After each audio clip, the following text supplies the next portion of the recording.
This is part of a series chronicling our recent trip to Rome and the Greek Isles, and this particular video reflects our first 5 days cruising aboard Royal Caribbean's Odyssey of the Seas. After a near full-day touring the Vatican, we boarded Royal Caribbean's Odyssey of the Seas at Civitavecchia, a coastal town northwest of Rome. The ship sailed shortly after our boarding. After unpacking, we had a really good dinner, followed by listening to great jazz performed by the Odyssey of the Seas Quintet.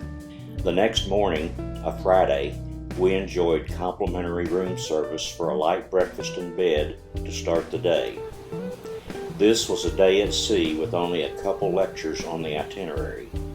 We attended the first, but skipped all subsequent lectures. It was cool and windy, too cold for pool lounging, but perfect for napping, especially with the sound of water lapping against the ship. The ship's food was the highlight of the day. So far, it's been very good.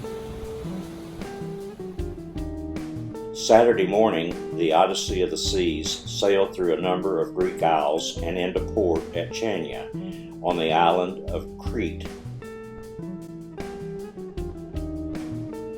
The first stop was at a memorial cemetery honoring British, Australian, and New Zealand soldiers and airmen who were killed while fighting on Crete against the Germans during World War II. Next was a stop at Arcata Monastery, a fortress-like monastery whose history dates to Byzantine times. We finished the day's excursion with a stroll through the distinctively ancient yet distinctly modern, bustling Rethymnon. It reminded us of a small version of Gdansk, Poland.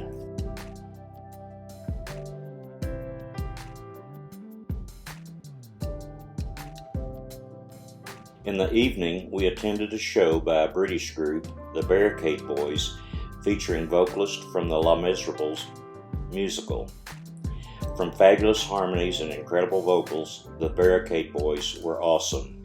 The following day's port of call was the island of Santorini, considered by most to be Greece's most beautiful isle. Whitewashed villages and fiery volcanic activity. A cable car takes you to the capital of Fira, a bustling cliff-top town awash with old cathedrals, enthralling museum collections, and cozy taverns. We anchored not far offshore, requiring a tender to the island. There, we were met with extremely long lines, 20+ minutes, to catch the cable car to the top of the island to Fira. However, the alternative was to climb the difficult switchbacks. Regrettably, several people who walked the switchbacks slipped and fell on the rain-slicked cobblestones. At Fira, narrow, crowded streets awaited us.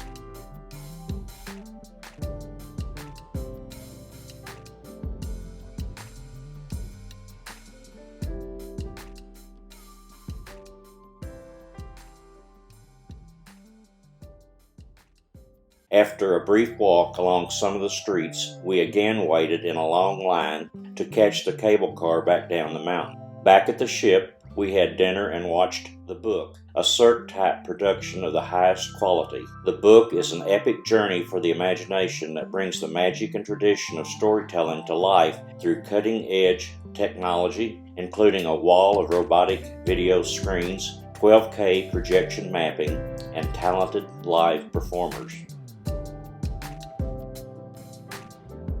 On the 5th day of the cruise, the port of call was Piraeus, Greece, gateway to Corinth and Athens. This day's off-ship excursion began with a drive through the city of Athens en route to Corinth, stopping for a bathroom break near an excellent viewpoint for the Corinth Canal. At the city of Corinth, we toured ancient Corinth, including the marketplace and temples. We took communion near the bema, where the Apostle Paul stood before Gallio to face charges brought against him by the Jews, and then we walked through the remainder of the ruins.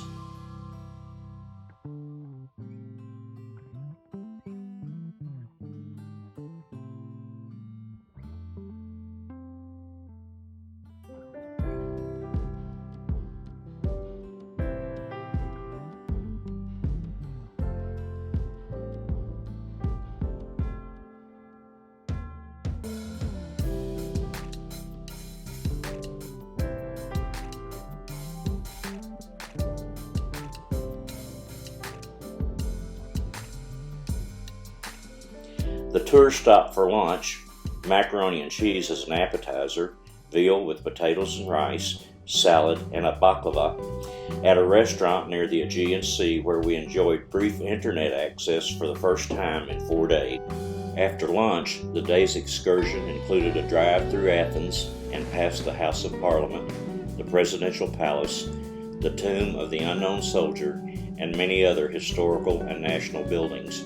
And then we were taken to the UNESCO architectural splendor of the ancient city of Athens, including the world-renowned Acropolis, the Propyla, the Parthenon, and the Erechtheion. We stood on Mars Hill, marveling at the city of Athens before climbing a long, steep grade to stroll, in awe, through the Agora, the ancient marketplace and center of Athenian public life. The Acropolis of Athens is the most striking and complete ancient Greek monumental complex still existing in our times. It is situated on a hill of average height. The hill is rocky and steep on all sides except for the western side and has an extensive, nearly flat top. In the 5th century BC, the Athenians, empowered from their victory over the Persians, carried out an ambitious building program comprising a large number of monuments including the Parthenon, the Erechtheion, the Propyla, and the Temple of Athena Nike. The monuments were developed by an exceptional group of architects who transformed the rocky hill into a unique complex which heralded the emergence of classical Greek thought and art. On this hill were born democracy, philosophy, theater, freedom of expression and speech, which provide to this day the intellectual and spiritual foundation for the contemporary world and its values in which we live. The Acropolis's monuments, having survived for almost 25 centuries through wars, explosions, bombardments, fires, earthquakes, sackings, interventions and alterations, and religions that flourished in Greece through time. Visiting the Acropolis was one of the highlights of the cruise. Back at the ship, it was dinner, a couple of shows, and bed. The first half of our 10-day sea and land tour of mainland Greece, the Greek Isles, and Turkey included Crete, Santorini, and Corinth and Athens, plus a day sailing the beautiful waters of the Aegean Sea. We were fed and entertained beyond expectations. Next week, we'll finish this tour with visits to Rhodes, Ephesus, Mykonos, and Pompeii. Stay tuned. Thank you for watching. Prayers for a great week. Goodbye for now and connect with us again next week.